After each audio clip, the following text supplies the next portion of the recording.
Hello and welcome back to another Doctor Who action figure review. In today's review we're taking a look at the latest B&M release, which is the History of the Daleks set number 9 from Planet of the Daleks, 1973. This time featuring the Supreme Dalek and the Invisible Dalek from that story.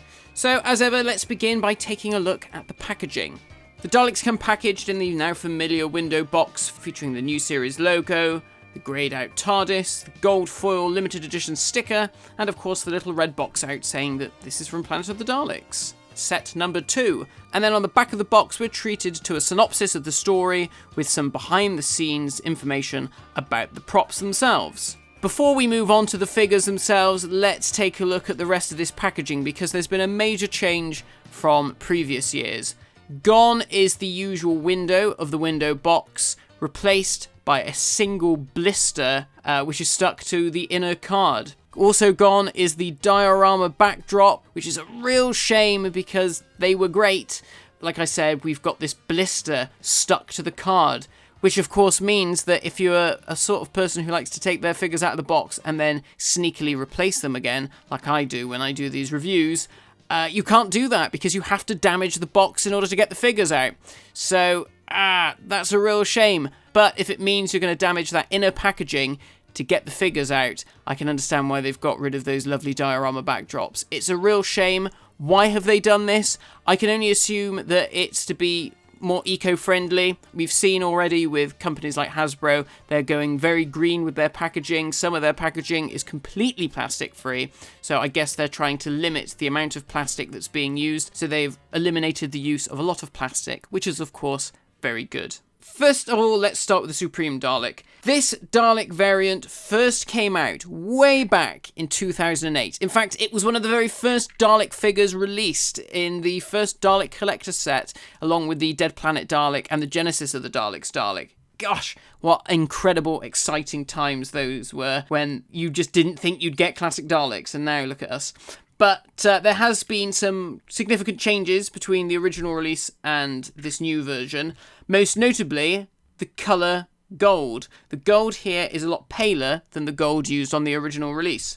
Now, I am not a Dalek aficionado by any means, so I will leave it up to the aficionados to comment on whether they prefer the gold of the new version or the old version. But I must speak as I find. I much prefer the original. I thought the original was a better colour gold. This one is a little too pale, I think, but it still looks nice, don't get me wrong, but I do think that the original gold was slightly more accurate to what we saw on screen. Sculpt-wise, everything is exactly the same for the most part to the original version. There has been an update. As you can see in the middle, there is no oval between the plunger and the gun stick, which there was on the original version, so that has made this sculpt more accurate. And then, of course, we have things like the purple dome lights, the jam jar dome lights. These look great. I think the purple here is much better than the original, if we do a little side-by-side comparison to the original version on the right there.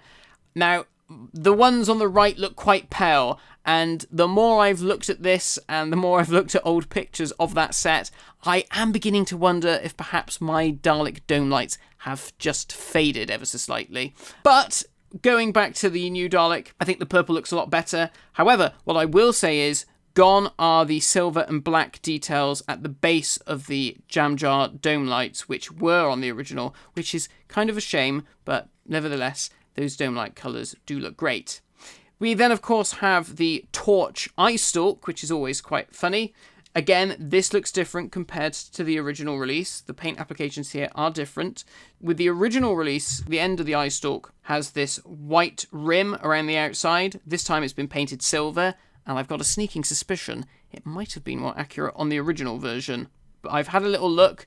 That's what I think, but again, I'm not a Dalek aficionado, so if anyone in the comments wants to say yay or nay, please do so. They've also got an extra silver bit round by the eye discs. I can't tell if that's just paint slop or if that's meant to be there. And then if we move to the front of the eye stalk, we've got the white of the eye, and then we've got the red around the rim. And again, this is slightly different compared to the original. The original, the red was on the inside of the eye. So you had like a white edge and then the inner bit was red. Again, I think mine has slightly faded somewhat. But I digress. This Dalek has never been re-released since the original release, so this is a fantastic opportunity to get hold of that original Dalek. I've seen this guy go for a lot of money on the secondary market, so here is a very good opportunity to own this guy if you missed him the first time round, regardless of the differences to the original variant. Now, what I will say is, regardless of me being a bit nitpicky,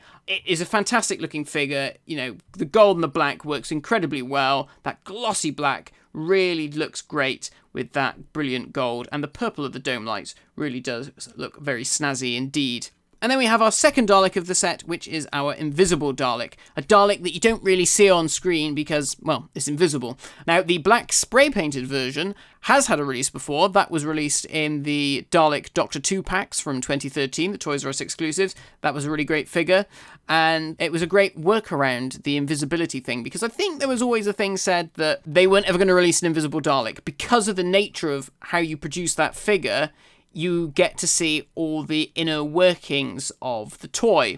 So looking at this one, for instance, you can see the metal pin holding the Eyestalk in place. You can see the screws holding parts of the dome together. You can see the screws holding the base fender to the rest of the skirt, and other things like the number 10 and the number 2 on the mouldings of the Dalek. All these things that you're not really supposed to see. So I think that was always the reason why they were reluctant to do that. And I'm pretty sure there was a version of this Dalek shown at a toy fair many years ago when the sound effects Daleks were coming out, and I think this was a potential version. Not quite sure how that would have worked, because you would have had all the battery gubbins inside as well, so it would have looked even more weird. I'm sure it was a sound effects Dalek. I could be completely wrong. But nevertheless, I love this because I grew up in the 90s where everything was transparent. Transparent Game Boys, transparent Nintendo 64s. I had a transparent Game Boy Color. TVs, they were transparent. PCs, they were transparent. People just liked making transparent things so you could see all the inner workings of stuff.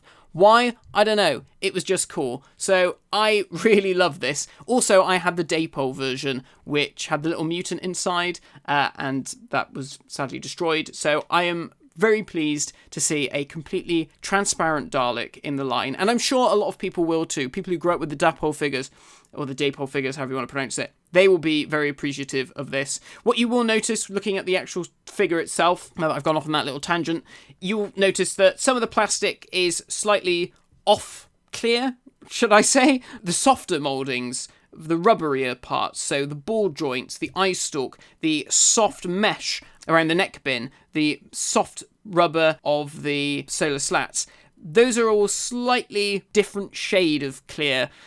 It's weird, but you can see what I mean when you look at the pictures.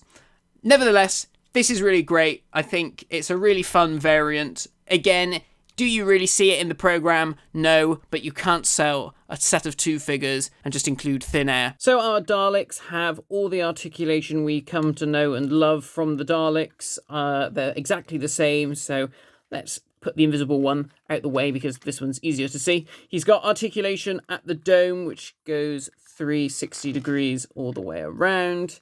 He has the swivel joint of the Eyestalk, improved this time, however, because it's actually on a pin, so it doesn't come out. He also has ball-jointed plunger and gun stick. And then, as always, he rolls around on 3 wheels, 2 fixed, and then 1 fully rotating to allow your full Dalek movement. I love this. I think it's really great. It's a nice accompaniment to that Supreme Dalek, which is a very good way for you to get hold of that Dalek. Thank you all once again for watching. I hope you've enjoyed this review. Let me know what you think in the comments below. And yes, thank you all for watching, and I shall be back soon for some more Doctor Who action figure reviews, and good luck on the search for these sets at B&M. Thanks for watching, and I'll see you next time. Goodbye!